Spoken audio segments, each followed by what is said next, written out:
So hello everyone, दिया है question में a balloon leaves the ground at point A and rises vertically at uniform speed after 1 minute vertically rise a girls find the angular elevation of the balloon as 45 degree if the point at which girl is standing is 150 metre away from point A. What is the speed of the balloon. तो कहने का मतलब ये है, देखिए यहाँ से figure बनाते हैं। एक पॉइंट यहाँ लिए ए, बोल रहा है कि पॉइंट ए से जो है बलून उड़ता है वर्टिकली अपराइट राइज हो रहा है, यानी सीधा ऊपर की ओर जा रहा है। तो ये पॉइंट बी पे पहुँच रहा है, कितना टाइम ले रहा है, 1 मिनट।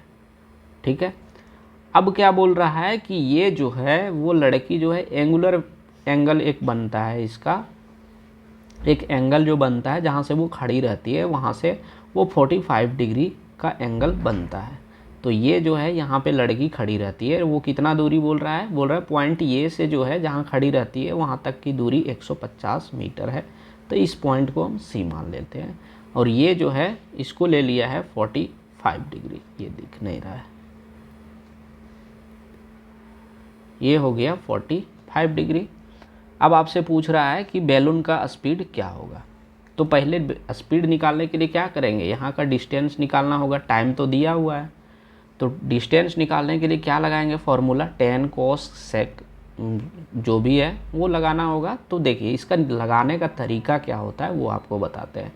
अगर यदि आपको परपेंडिकुलर दिया रहे, ठीक है, और हाइपोटेनस पूछता है तो साइन थीटा लगाएंगे, ठीक है।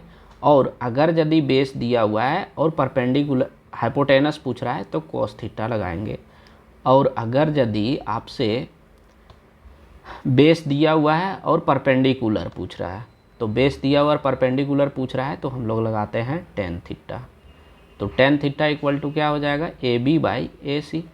तो tan थीटा के प्लेस पे क्या है 45 डिग्री, तो 45 डिग्री equal to A B by A C कितना हो जाएगा 115। अब ये होता है वो tan 45 डिग्री का वैल्यू 1 होता है, ए बी बाई 150, यानी ए बी का वैल्यू कितना हो गया 150 मीटर, यानी ये दूरी जो है वो आपका 150 मीटर हो गया। ठीक है, अब 150 मीटर हो गया, अब डिस्टेंस मेरा निकल गया है। अब आपको पता होगा कि जो स्पीड होता है वो आपसे किस में पूछा है, मीटर पर सेकंड में। अब मीटर पर सेकंड में पूछा है तो ये 1 मिनट इक्वल टू क्या लिख सकते हैं, 60 सेकंड लिख सकते हैं। अब ये जब 60 सेकंड हो गया तो आपको पता होगा कि distance speed equal to distance by time होता है। तो डिस्टेंस 150 दिया हुआ है और टाइम कितना है 60 सेकंड। यहाँ से ये काटेंगे और यहाँ से हो जाएगा आपका 2 3 जा 6, 5 3 जा 15 और 2 5 यहाँ 5/2 बचा, तो ये 2.5 मीटर पर सेकंड यहाँ से ये आंसर हो जाता है। ठीक है, तो यहाँ से ऑप्शन नंबर बी जो है इसका राइट आंसर हो गया। अब ये देखिए, ये क्वेश्चन आपका क्या है, एक ट्रेडिशनल मेथड हो गया, लॉन्ग प्रोसेस। ठीक है, अब आपको करना है शॉर्ट में। तो शॉर्ट में कैसे करेंगे वो दिखाते हैं आपको। यहाँ पे क्या करेंगे, ट्रायंगल जिस तरह वो बोल रहा है, पहले फिगर बनाना मैंडेटरी होता है, फिगर बनेगा तभी वो आंसर आएगा।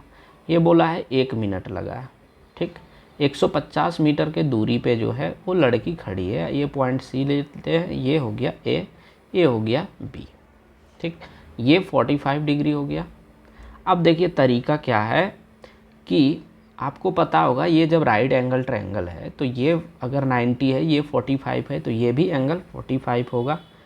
और आपका जो रेशियो दिया हुआ है हाइट एंड डिस्टेंस का वो क्या होता है, 45 डिग्री के सामने वैल्यू 1 होता है और फिर से 45 डिग्री के सामने यहाँ भी 1 होता है और यहाँ जो होता है हाइपोटेनस वो √2 होता है। ठीक है, अब आपको चाहिए क्या, स्पीड निकालना। तो जब ये वैल्यू 1 का वैल्यू जो है कितना दिया हुआ है 150, तो यहाँ भी 1 का वैल्यू जो है 150 मीटर ही होगा।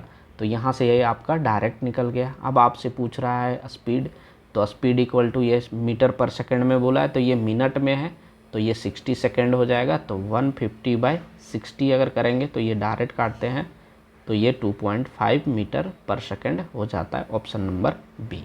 तो इस तरह से भी आप बना सकते हैं। ठीक है।